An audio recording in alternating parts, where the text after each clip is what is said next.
आप सभी साथियों सर को गुड बहुत इवनिंग। बहुत नमस्कार, बहुत बहुत स्वागत आज के इस सेशन में। आशा करता हूं कि आप सब बेहतरीन होंगे, ज़बरदस्त होंगे और अपना आज वीकेंड भी मनाए होंगे और साथ ही साथ पढ़ने के लिए तैयार होंगे अपने आने वाले सर जी नमस्कार।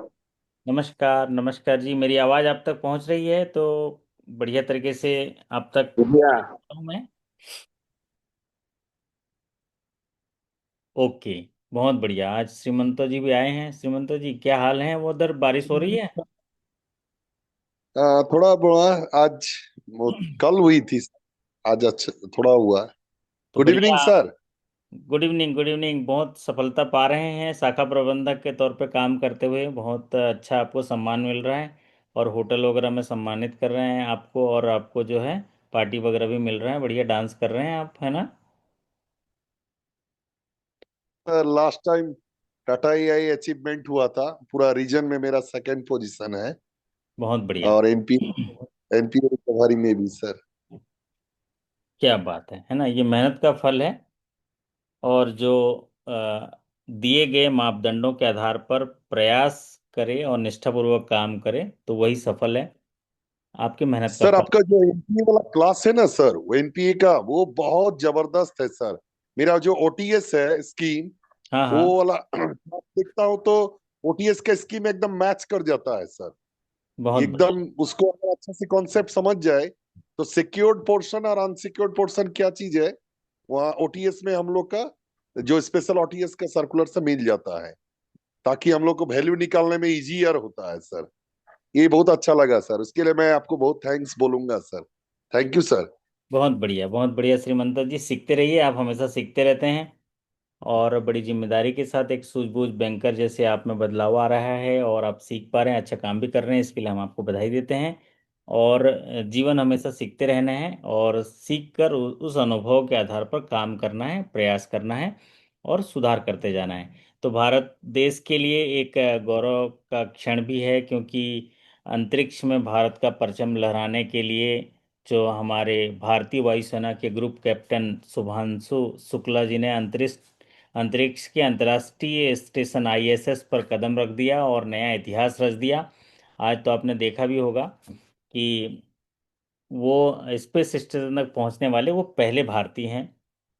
इस मिशन के में और 3 अंतरिक्ष यात्री भी गए हैं और 14 दिन वहां पर खोज करेंगे। तो गौरवमय क्षण इसलिए है क्योंकि भारत के जो ग्रुप कैप्टन शुभांशु शुक्ला गए हुए हैं, तो भारत का नाम कहीं ना कहीं पूरे वर्ल्ड में जो है फेमस होता है और ये गौरव की बात है। तो आज आप लोगों ने देखा भी होगा कि देश के प्रधानमंत्री मोदी साहब ने भी उनके साथ बातचीत की और शुभांशु से पूछा कि अंतरिक्ष की विशालता देखकर सबसे पहला ख्याल क्या आया। तो जवाब में ग्रुप कैप्टन ने कहा कि जब पहली बार हम ऑर्बिट में पहुंचे तो पहला व्यू पृथ्वी का था। इस दौरान ख्याल मन में आया कि पृथ्वी पूरी दिखती है, कोई बॉर्डर दिखाई नहीं देता। तो इस तरह की बातचीत है, आप लोग देखे होंगे। तो ऐसे क्षण जो हैं हमें जो है यादगार बनाते हैं और ये उन्होंने अपना नाम अमिट कर दिया। और दूसरा महत्वपूर्ण बात यह है कि एग्जामिनेशन पॉइंट ऑफ व्यू से भी जहाँ जनरल नॉलेज वगैरह आएंगे तो वहाँ पर इनका नाम का से जुड़ा हुआ सवाल पूछा जाएगा। तो आज के सेशन में एक इम्पॉर्टेंट चीज़ हम डिस्कस करेंगे जो स्मॉल फाइनेंस बैंक से जुड़ा हुआ है। रिवाइज गाइडलाइन जारी हुआ 20 जून 2025 को। भारतीय रिजर्व बैंक ने एक रिवाइज्ड गाइडलाइन जारी किया, रिवाइज्ड डायरेक्शन दिया प्रायोरिटी सेक्टर से संबंधित और जो स्मॉल फाइनेंस बैंक से जुड़ा हुआ है। तो ये जो स्मॉल फाइनेंस बैंक का जो कॉन्सेप्ट है उसको भी समझेंगे।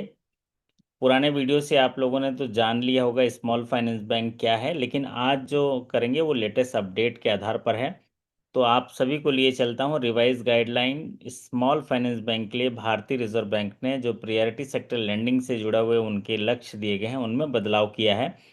अगर आप लोगों ने प्रायोरिटी सेक्टर लेंडिंग गाइडलाइन के पुराने वीडियो देखे होंगे तो वहाँ पर जो बदलाव था वो स्मॉल फाइनेंस बैंक का जो टारगेट दिया गया था, और ये 20 जून से जो ये चेंज किया गया है तो इसमें बदलाव है। तो आप उसको नोट कर लेंगे और उसको आप अपने डायरी में अपडेट कर लेंगे। तो स्मॉल फाइनेंस बैंक पर आप भारतीय रिजर्व बैंक ने जो गाइडलाइन दिया उसको जानने से पहले हम थोड़ा सा उसके पूरे लाइसेंस की प्रक्रिया, स्मॉल फाइनेंस बैंक क्या होता है, क्या कॉन्सेप्ट होता है, क्या कैपिटल रिक्वायरमेंट होता है, ये सारी चीज़ें हम जानेंगे। और फिर उसके बाद जो अपडेट हुआ है उसको पढ़ेंगे। तो स्मॉल फाइनेंस बैंक की जो स्थापना है, इसके पीछे का जो ऑब्जेक्टिव है उसको जानने की कोशिश करेंगे। जब स्मॉल फाइनेंस बैंक की स्थापना के लिए जो उद्देश्य रखा गया कि भारत में ऐसे लोग हैं जो बचत जो चक्र है, बचत चक्र का जो है उसको बढ़ाया जाए, साथ ही साथ स्मॉल बिजनेस यूनिट को क्रेडिट मतलब उनको वित्त पोषण दिया जाए। स्मॉल मार्जिनल फार्मर हैं, माइक्रो स्मॉल इंडस्ट्री हैं, ऐसे सेक्टर जो अनऑर्गेनाइज सेक्टर हैं, उनको जो है वित्तीय सहायता प्रदान किया जाए। साथ ही साथ जो सेविंग व्हीकल्स है, जो बचत चक्र है, उसको जो है बढ़ाया जाए, और वो भी हाई टेक्नोलॉजी के थ्रू, जिसमें कि कॉस्ट ऑपरेशन कम हो। कॉस्ट ऑपरेशन मतलब उस कार्रवाई में इस बैंक के द्वारा प्रदत्त किए जाने वाले वित्तीय सुविधाओं में लो कॉस्ट ऑपरेशन हो, हाई टेक्नोलॉजी का इस्तेमाल हो, और जो अंडर सर्व हैं लोग या अनऑर्गेनाइज सेक्टर हैं या अनसर्व्ड लोग हैं, वहाँ तक बैंकिंग सुविधाएं पहुँचे। तो उसी चीज़ को हम इंग्लिश में पढ़ लेते हैं। The objective of setting up of small finance bank will B to further financial inclusion by provision of saving vehicles and supply of credit to small business unit, small and marginal farmer, micro small industry and other organized unorganized sector through high technology low cost operation। तो यहाँ पर आप सीधी बात समझ गए कि जो financial inclusion की शुरुआत की उसको, और जो है फर्दर फाइनेंशियल इंक्लूजन को बढ़ावा देने के लिए, सेविंग बचत चक्र को बढ़ाने के लिए, साथ ही साथ जो स्मॉल एंड जो माइक्रो यूनिट्स हैं और स्मॉल मार्जिनल फार्मर हैं, इंडस्ट्री हैं या और अनऑर्गेनाइज सेक्टर हैं, उनको वित्त पोषण दें, और वो भी लो कॉस्ट ऑपरेशन से, हाई टेक्नोलॉजी के इस्तेमाल से। तो ये इस संकल्पना के साथ स्मॉल फाइनेंस बैंक की स्थापना की गई, इनका उद्देश्य है। अब इसमें एलिजिबल प्रोमोटर कौन होंगे? तो एलिजिबल प्रोमोटर के लिए कंडीशन है कि रेसिडेंट इंडिविजुअल हो सकते हैं, प्रोफेशनल्स हो सकते हैं जिनके पास 10 साल का एक्सपीरियंस हो बैंकिंग एंड फाइनेंस का, कंपनीज हो सकते हैं, societies owned and controlled by residents, ये भी एलिजिबल होंगे इनके प्रमोटर के तौर पर स्मॉल फाइनेंस बैंक बनाने के लिए। और जो existing non banking finance companies हैं, माइक्रो फाइनेंस इंस्टीट्यूशंस हैं, लोकल एरिया बैंक्स हैं, वो भी एलिजिबल होंगे, लेकिन owned and control by resident जो अपने बैंक को स्मॉल फाइनेंस बैंक में कन्वर्ट कर सकते हैं। पेमेंट बैंक जो है वो भी स्मॉल फाइनेंस बैंक में कन्वर्जन कर सकते हैं। तो यहाँ पर जो प्रोमोटर हैं या प्रोमोटर ग्रुप हैं should be fit and proper with a sound track record of professional experience or of running their business for at least a period of 5 years in order to eligible to promote small finance bank. तो जो promoter होंगे या group of promoter होंगे वो fit and proper होंगे, पिछला उनका sound जो ट्रैक रिकॉर्ड है मजबूत होना चाहिए, प्रोफेशनल एक्सपीरियंस बिजनेस रन करने का कम से कम उनको पिछले 5 साल का तजुर्बा होना चाहिए, ये बात कही गई है। और जो रेसिडेंट इंडिविजुअल हैं, प्रोफेशनल्स हैं, ये 10 साल के एक्सपीरियंस बैंकिंग फाइनेंस में हो तो ये स्मॉल फाइनेंस बैंक बना सकते हैं। स्कोप ऑफ एक्टिविटी, क्या क्या स्कोप है स्मॉल फाइनेंस बैंक का? कि स्मॉल फाइनेंस बैंक मुख्यतः सबसे पहले बेसिक बैंकिंग एक्टिविटी करेगा। The small finance bank shall primarily undertake basic banking activities. अब बेसिक बैंकिंग एक्टिविटीज में दो काम होते हैं एक होता है डिपॉजिट एक्सेप्ट करना और लेंडिंग करना, ये बेसिक बैंकिंग एक्टिविटी आता है। तो यहाँ पर ये कहा गया इसके स्कोप में कि स्मॉल फाइनेंस बैंक जो हैं वो डिपॉजिट एक्सेप्ट करेंगे, और एक्सेप्ट किए डिपॉजिट को लैंडिंग करेंगे unserved and underserved section including small business unit, small and marginal farmer, micro and small industry, and unorganized sector entities. There will not be any restriction in area of operation of small finance bank। तो ये scope of activity है कि जो small finance bank होंगे वो basic banking activity करेंगे, deposit accept करेंगे, और अनसर्व्ड या अनडिजर्व्ड सेक्शन हैं उनको जो है वित्त पोषण करेंगे, उनके ज़रूरत को पूरा करेंगे लोन दे के लोन देकर। और इनके एरिया ऑफ ऑपरेशन का कोई रिस्ट्रिक्शन नहीं है। अब एक महत्वपूर्ण जो सवाल एग्जामिनेशन में आता है वो होता है capital requirement. Small finance bank की स्थापना के लिए जो मिनिमम कैपिटल रिक्वायरमेंट होगा वो 200 करोड़ होगा। ये 2024 से पहले ये 100 करोड़ था, जिसे सितंबर 2024 में बढ़ाकर 200 करोड़ किया गया। इसीलिए एग्जामिनेशन में पिछले साल आप देखे होंगे इसी से जुड़ा हुआ सवाल पूछ रहा था कि स्मॉल फाइनेंस बैंक में पहले minimum paid up capital equity जो था वो 100 करोड़ था, जिसे सितंबर 2024 से बढ़ाकर 200 करोड़ कर दिया गया। प्रोमोटर कंट्रीब्यूशन के लिए कहा गया है कि जो शुरुआत में जो प्रोमोटर कंट्रीब्यूशन होंगे, मिनिमम इनिशियल में जब स्मॉल फाइनेंस बैंक बनेगा उस समय 40% होंगे, और ग्रेजुअली वो 12 साल में 26% तक डाउन किए जाएंगे। ये प्रमोटर का कंट्रीब्यूशन है, पहले 40% रहेगा, ग्रेजुअली ये 12 साल में धीरे धीरे करके प्रमोटर का कंट्रीब्यूशन कम किया जाएगा 26% पर।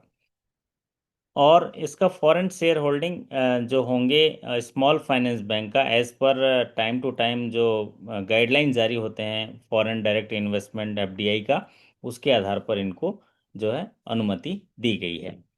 तो यहाँ पर आप एक महत्वपूर्ण बात जानें कि मिनिमम कैपिटल रिक्वायरमेंट 200 करोड़ का होगा, और जो प्रमोटर का मिनिमम इनिशियल कंट्रीब्यूशन 40% होगा, जो आने वाले 12 साल में धीरे धीरे करके कम करके 26% तक लाया जाएगा।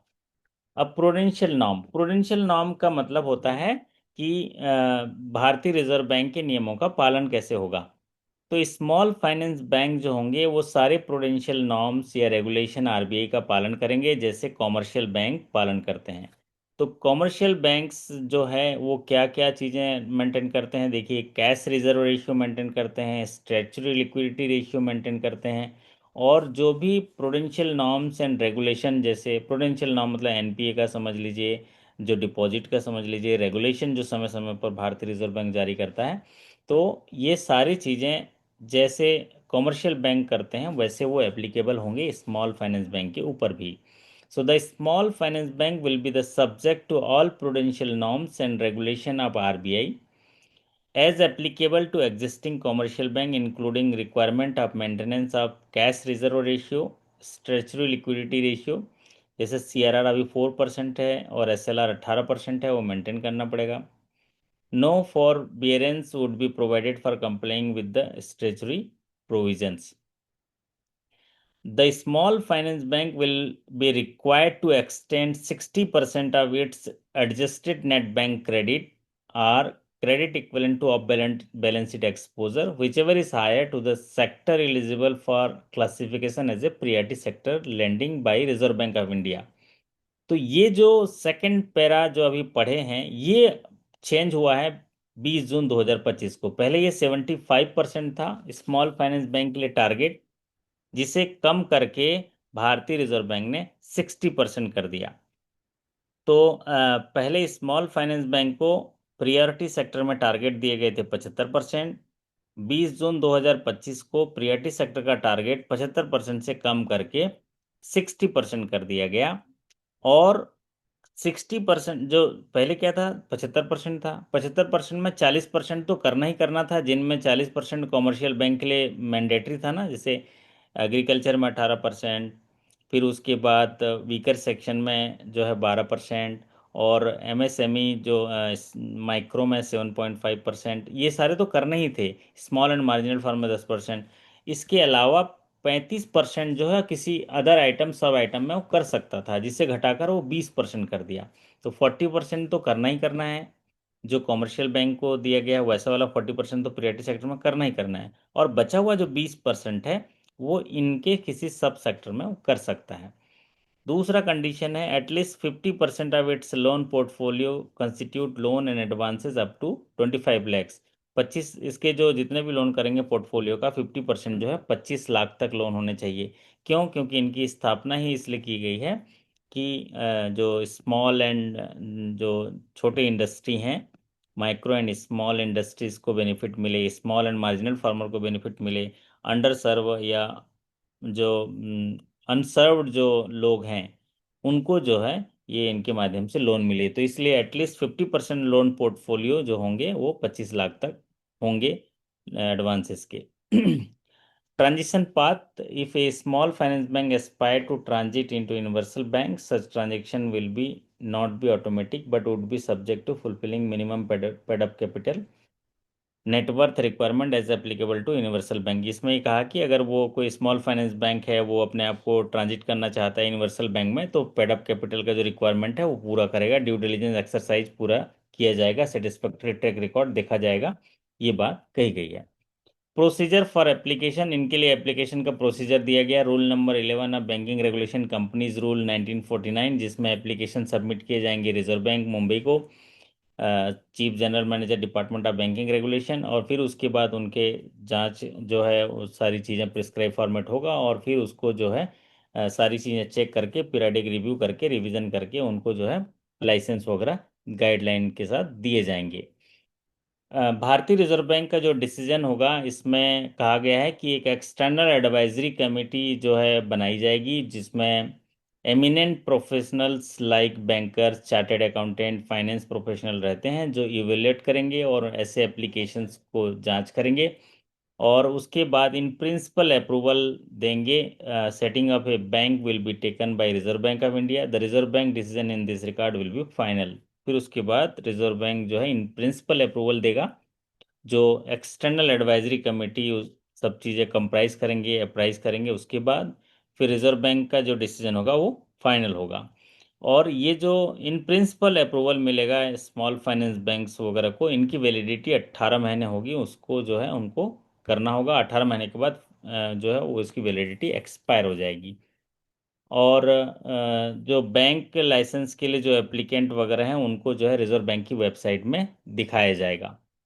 Review of priority sector lending, small finance bank में जो प्रियोरिटी सेक्टर लैंडिंग नॉर्म्स 20 जून को चेंज किया गया है, वो अभी जो आपको जानना है वो भाग तो अभी मैंने बता भी दिया, लेकिन वही चेंज हुआ है कि प्रियोरिटी सेक्टर लैंडिंग नॉर्म्स में भारतीय रिजर्व बैंक ने एक रिव्यू किया, और रिव्यू के आधार पर उन्होंने जो गाइडलाइन दिया है, licensing guideline small finance bank के लिए, उन्होंने उसको थोड़ा सा रिलीज किया है, रिलैक्स किया है, कि जो प्रियोरिटी सेक्टर में 75% का टारगेट जो स्मॉल फाइनेंस बैंक को दिया गया था, वो अब घटाकर 60% कर दिया गया है। So a small finance bank is required to extend 75% of its ANBC, पहले 75% था, जिनमें से 40% जो है वो एलोकेटेड डिफरेंट सब सेक्टर में करना था, जैसे कि हम कॉमर्शियल बैंक को देखें, और बचा हुआ 35% सब सेक्टर में कहीं भी वो बैंक कर सकता है जहां पर उसको कॉम्पिटिटिव एडवांटेज देखते हुए।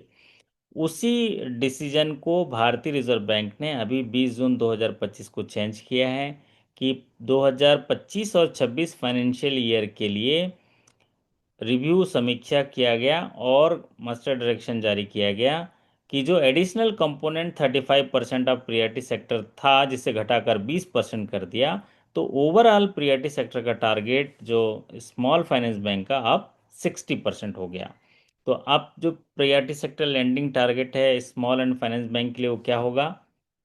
60% of ANBC or credit equivalent of off balance sheet exposure whichever is higher। तो 60% होगा ये आपका टोटल प्रियरिटी सेक्टर, और एग्रीकल्चर 18% होगा, माइक्रो 7.5% होगा, फिर जो आपका वीकर सेक्शन जो है वो 12% होगा, वो तो होगा ही होगा। स्मॉल एंड मार्जिनल फार्मर जो होगा वो 10% होगा, लेकिन जो 20% एडिशनल है उसको सब सेक्टर में कहीं भी small and finance bank use कर सकता है, ये बात कही गई है। तो 40% तो जहाँ जहाँ है वो कंटिन्यू होगा, बाकी 20% को इनमें से किसी भी सब सेक्टर में स्मॉल फाइनेंस बैंक कर सकता है। ये जो गाइडलाइन जारी किए गए हैं भारतीय रिजर्व बैंक जो है बैंकिंग रेगुलेशन एक्ट के सेक्शन 22(1) में दिए गए अधिकारों का प्रयोग करते हुए ये इंस्ट्रक्शन जारी किए गए हैं 20 जून 2025 को, जो लागू होगा। तो इस साल के प्रमोशन एग्जाम में ये सवाल आएगा कि स्मॉल फाइनेंस बैंक का प्रियरिटी सेक्टर का टारगेट कितना है, तो टोटल टारगेट है 60%, और इनको जो एलोकेटेड टारगेट है 40% तो करना है, एडिशनल जो 20% है वो सब सेक्टर में कहीं भी कर सकता है बैंक अपने हिसाब से देख के। तो ये आज का स्मॉल एंड फाइनेंस बैंक के बारे में एक छोटी सी जानकारी या अपडेट आपको मिला है। इसी में ही स्मॉल फाइनेंस बैंक के इसी सेशन पे ही हम थोड़ा कुछ क्वेश्चंस करते हैं और अपने प्रोग्रेस को जानते हैं कि जो आज पढ़े हैं उसमें क्या क्वेश्चंस बन सकते हैं। तो पहला सवाल आपकी स्क्रीन पर है, देखिए।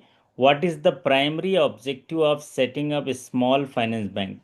स्मॉल फाइनेंस बैंक का प्राइमरी ऑब्जेक्टिव क्या है स्मॉल फाइनेंस बैंक का लाइसेंस देने के लिए या उनकी स्थापना के लिए? पहला, promoting foreign investment, providing financial services to large corporate, furthering financial inclusion, facilitating digital payment only.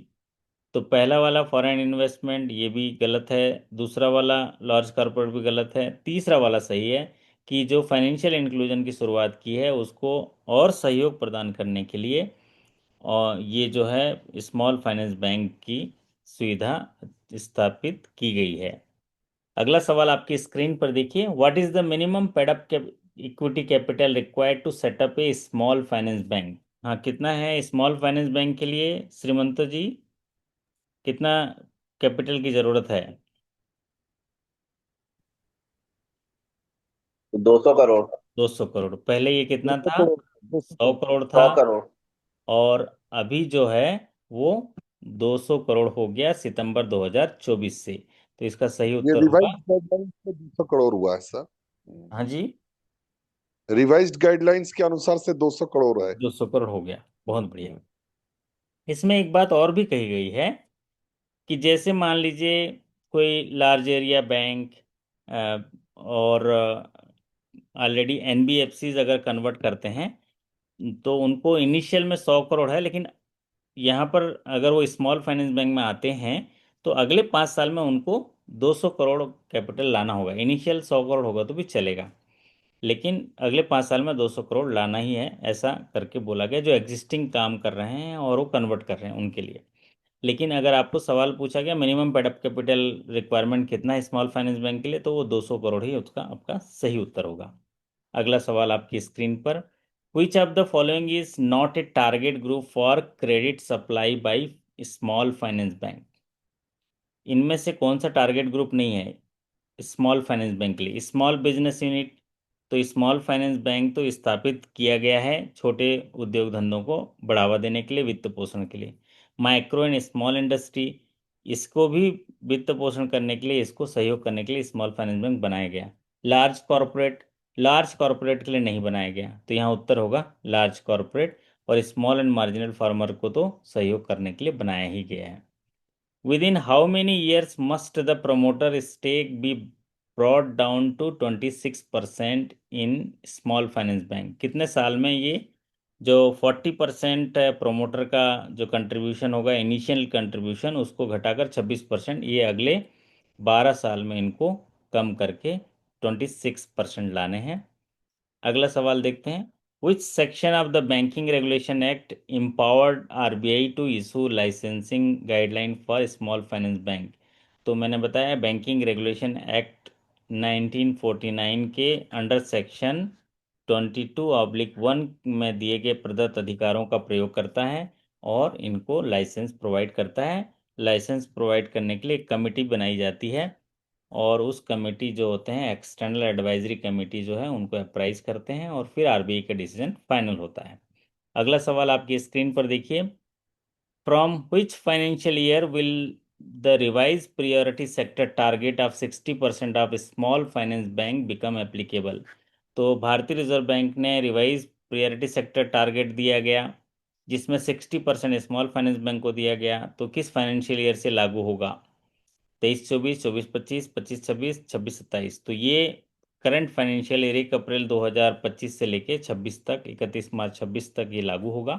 तो 25-26 फाइनेंशियल ईयर के लिए ये एप्लीकेबल होगा। अगला सवाल आपकी स्क्रीन पर देखिए। What is the validity period of RBI's in principle approval to set up a small finance bank?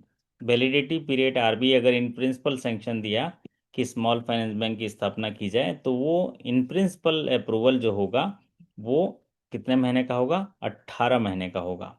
18 महीने का इन प्रिंसिपल सैंक्शन होगा। Who evaluate the application for setting up small finance bank? तो स्मॉल फाइनेंस बैंक के लिए जो application दिए जाएंगे, भारतीय reserve bank CGM banking regulation, वहाँ पर जो मुंबई ऑफिस को, तो उसको कौन इवेल्युएट करेगा? Ministry of finance, SEBI committee, external advisory committee, या आरबीआई बोर्ड ऑफ गवर्नर? तो इसको एक एक्सटर्नल एडवाइजरी कमेटी है जो इसको इवेल्युएट करेगा, जिसमें कि एमिनेंट प्रोफेशनल्स होते हैं, बैंकर्स होंगे, चार्टर्ड अकाउंटेंट होंगे। तो ये जो होंगे इकोनॉमिस्ट होंगे, इन लोग जो है वो एप्लीकेशन को देखते हैं और इवेल्युएट करते हैं और कंप्राइज करके आरबीआई को देते हैं, फिर आरबीआई का डिसीजन फाइनल होता है। What percentage of the loan portfolio of an small finance bank should consist of loan up to ₹25 lakh? कितने परसेंटेज जो लोन पोर्टफोलियो का होगा स्मॉल फाइनेंस बैंक को 25 लाख से कम देने होंगे? मतलब अगर वो 100 करोड़ लोन दे रहे हैं तो उसका 50 करोड़ तक का जो लोन है कम से कम 25 लाख से नीचे होने चाहिए, वो बड़े बड़े लोन ना करे। कुल मिला के ये है कि स्मॉल फाइनेंस बैंक की कोशिश यही होनी चाहिए कि छोटे लोगों को वो लोन दे, कम अमाउंट में लोन दे और ज़्यादा लोगों को लोन दे। ये बात है। तो यहाँ पर है वो 50%। 50% लोन पोर्टफोलियो का 25 लाख से कम में उनको देना होगा। तो आज का सेशन में इतना ही। आशा करता हूँ कि आपको आज के सेशन का सब चीज़ें जो है समझ में आया होगा। और बैंकिंग सर जो लास्ट है, सर वाला एक जो क्वेश्चन क्वेश्चन पूछना था। रोज रोज सीखने का है बैंकिंग। इसमें मैं एग्जांपल दे देता हूँ स्मॉल फाइनेंस बैंक का। तो स्मॉल फाइनेंस बैंक में सबसे पहले आप लोग ज़्यादा नाम सुने होंगे, अभी देखिए एयू स्मॉल फाइनेंस बैंक सुने होंगे ना? है जी हाँ जी। है एयू जी स्मॉल हाँ। फाइनेंस। तो ये जो जी हाँ, है, सुना है सर। हाँ, स्मॉल फाइनेंस बैंक जो हुआ था ये 2017 में आया था। लेकिन अभी जो है एयू स्मॉल फाइनेंस बैंक ज़्यादा आप लोग नाम सुने होंगे। और क्या नाम सुने होंगे आपने? इक्विटास स्मॉल फाइनेंस बैंक सुने होंगे। इक्विटास, इक्विटास जो 2007 में जी। आया था, है ना, एस्टेब्लिश हुआ था 2007 में। और फिर उसके बाद वो, लेकिन स्मॉल फाइनेंस बैंक में 2016 में आया।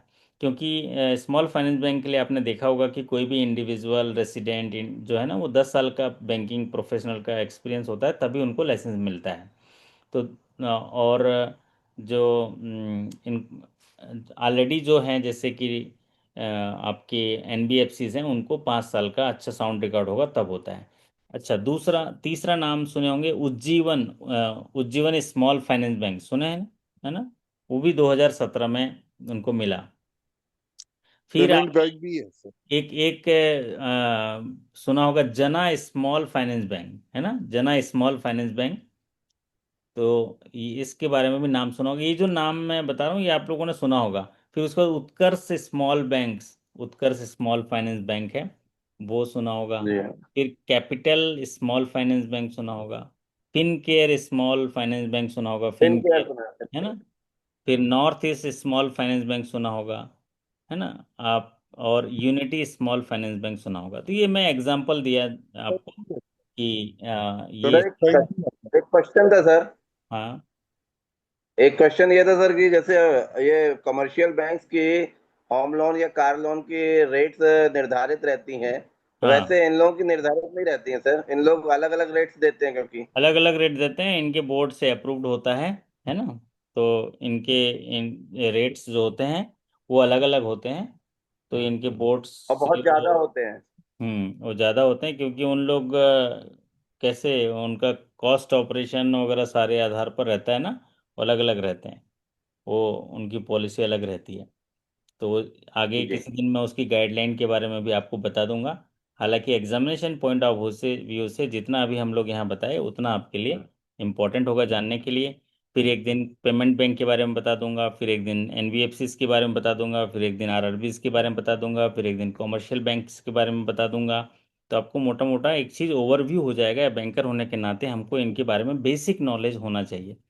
तो आज जैसे स्मॉल फाइनेंस बैंक को आप जान लिए, तो ठीक उसी तरह एक दिन पेमेंट बैंक को भी हम बता देंगे। और सभी बैंकों के बारे में लास्ट थोड़ा वाला थोड़ा बता क्वेश्चन देंगे। जो था, हाँ जी। सर लास्ट वाला क्वेश्चन इसमें 50% ये क्या लोन टू वैल्यू रेशियो है? नहीं नहीं, लोन टू वैल्यू रेशियो नहीं। अगर स्मॉल फाइनेंस बैंक 100 करोड़ का लोन करते हैं तो उसका 50% छोटे लोन होना चाहिए, जिन 25 लाख से कम होने चाहिए, 25 लाख से ज़्यादा नहीं होने चाहिए। उनका वॉल्यूम, ये बात है। आप समझ रहे हो? आप यस समझे कि सर, मैंने ज्यादा रिस्क रिस्क का मैंने एक्सपोजर नहीं होगा, नहीं? नहीं नहीं, ऐसा मतलब आपको लग रहा लोन लोन जो है 25 लाख से कम ज़्यादा होना चाहिए, क्योंकि उसका उद्देश्य है स्मॉल फाइनेंस बैंक का कि छोटे छोटे जगहों में जाके लोन दे, है ना। ऐसे लोगों को लोन दे जो अंडर सर्व हैं, अनसर्व हैं, स्मॉल एंड माइक्रो यूनिट्स हैं, छोटे भी स्मॉल बिजनेसेस हैं। तो उनको कम पैसे की ज़रूरत होती है। तो अगर वो ये लिमिट नहीं रखेगा तो इन लोग उन छोटे लोगों को लोन नहीं देंगे ना, बड़े अच्छी बड़ी पार्टी को दे देंगे और अपना प्रॉफिट कमा लेंगे। तो इनको एक कंडीशन आरबीआई ने कहा कि भाई आपकी स्थापना का बेसिक उद्देश्य आप पूरा करिए। आपको हम स्थापित किए हैं कि ताकि आप छोटे लोगों को सहयोग करोगे, वित्त पोषण करोगे, बेसिक बैंकिंग एक्टिविटी करोगे, है ना। तो आशा करता हूँ है। कि आज का सेशन अच्छा लगा होगा। कोई आप अनुभव साझा करना चाहते हैं तो कर लेते हैं, कुछ नया सीख पाए श्रीमंत जी? यस सर, ये अच्छा लगा, ये नया गाइडलाइंस जो हम लोग रिजर्व बैंक का स्मॉल फाइनेंस बैंक पर आया है। ओके। एलटीवी के बारे में भी कुछ जानकारी हो गया sir, loan to value ratio. धन्यवाद सर। ओके जी, बहुत बढ़िया, है ना। चलिए, तो इसी तरह सीखते रहिए। जीवन सीखने का नाम है ना। नदिया चले चले रे धारा, चंदा चले चले रे तारा, तुझको चलना होगा, तुझको चलना होगा। और चाहे पानी गिरे चाहे कुछ भी हो, तुझको पढ़ना होगा, तुझको पढ़ना होगा। क्योंकि जीवन कहीं भी ठहरता नहीं है, जीवन कहीं भी ठहरता नहीं है। आंधी से तूफान से डरता नहीं है। तू न चले तो चल देगी ये राहें। मतलब अगर आप नहीं चलोगे तो ये राहें चल देंगी, अवसर चला जाएगा। तू न चलेगा तो चल देंगी राहें, मंजिल को तरसेंगी तेरी निगाहें। तुझको चलना होगा, तुझको चलना होगा। मतलब अगर साथ साथ पढ़ते पढ़ते चलेंगे तो मंजिल पर आपकी निगाहें भी पहुंचेंगी। और अगर आप नहीं चलोगे तो राहें खुद ब खुद चली जाएंगी, अवसर खुद ब खुद चला जाएगा। तो इसी तरह आप पढ़ते रहिए, सर आपका चलते गाना रहिए। बहुत अच्छा है, म्यूजिक, इसके लिए धन्यवाद। चलिए, बहुत बढ़िया। और वो नया कॉन्सेप्ट लाए हो आप, सब डांस वांस करते रहते हैं, सब हैं सब, सारे टीम डांस करते हैं होटल में आपके? ये तो हम लोग का आरएम सर खुद ही बोले हैं कि अच्छा। सभी लोग आए हैं, तो ब्रांच मैनेजर लोग अपने को मन में खुशी और उत्साह दिखाए। जीएम सर भी आए थे, खुराना सर, अच्छा। तो बोले कि कुछ अच्छा प्रदर्शन करो, कोई गाना गाओ, कोई म्यूजिक से। तो बोला कि सभी लोग डांस करेंगे, तो डांस का हाँ, हम लोग एक्चुअल में करके ये अपने आप करने को से क्या होता है, स्ट्रेस उत्साहित बस्ट होता है। होता है और एक टीम में कनेक्टिविटी होती है। और जब आपको भी यस सर। मौका मिले तो ये सब चीज़ें करते रहिए, क्योंकि आपको अपना बैलेंस खुद को करना होगा, है ना। जैसे मैं अभी आपको यस सर। बताया, है ना। तुझको पढ़ना यस सर। होगा, तुझको चलना होगा, मतलब कैसा भी समय रहे आप चलते रहिए, ठीक है। तो चलिए, इसी के यस सर। साथ आपके अच्छे कार्य निष्पादन, बेहतर स्वास्थ्य, शानदार सफलता की कामना करते हैं। और 2 दिन का ये वीकेंड मिला है, इसमें अपने जो पेंडिंग घर के काम है उसको करिए, एक बैलेंस करिए। और थोड़ा थोड़ा समय निकाल के आधा घंटे से पढ़ते रहिए। फिर मुलाकात करेंगे कल या जब भी अगला सेशन होगा। तब तक के लिए धन्यवाद, नमस्कार, thank you so much, good night. Thank you sir, good night sir.